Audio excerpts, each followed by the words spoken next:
East Bengal ক্লাবের 106তম প্রতিষ্ঠা দিবসে দুর্গাপুর সিটি সেন্টারে অনুষ্ঠিত হয় রক্তদান শিবির ও কৃতি সম্মাননা অনুষ্ঠান। মারিয়া ব্যান্সলে, কবিতা সরেন, অন্বেষা টুডু, জাগৃতি অধিকারী ও শুভশ্রী দেবনাথকে বিশেষ সম্মাননা জানানো হয়। উপস্থিত ছিলেন বহু বিশিষ্ট ব্যক্তি ও ইস্ট বেঙ্গল ফ্যান ক্লাবের সদস্যরা।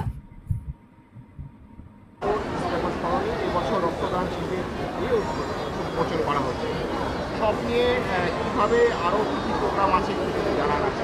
দেখুন, এটা আমি ঠিক জানি না, এটা আমাদের বলতে পারবে ললিত, যে এটা ক্লাবটাকে নিয়ে চলে, আমাদেরকে ডাকি আসি, কিন্তু এই যে উন্মাদনাটা, এই যে ফিল্ডটা, এটাকে কিন্তু খুব এনজয় করছে। এবং আমি ভেরি শিওর এখানে যে এই যে 500,000 লোক যে উপস্থিত আছে, they are also enjoying the ambience. খুব ভালো লাগছে। মানে রক্তদান শিবির তো ধরুন মোটামুটি কম বেশি সপ্তাহে 2-3টে যেতে হয়, কিন্তু এইখানে এই পরিবেশে এই রক্তদান শিবির অ্যামেজিং। আর এত শতাব্দী প্রাচীন ক্লাব, এর আলাদা একটা মাহাত্ম্য, আলাদা গরিমা, আলাদা ফিল।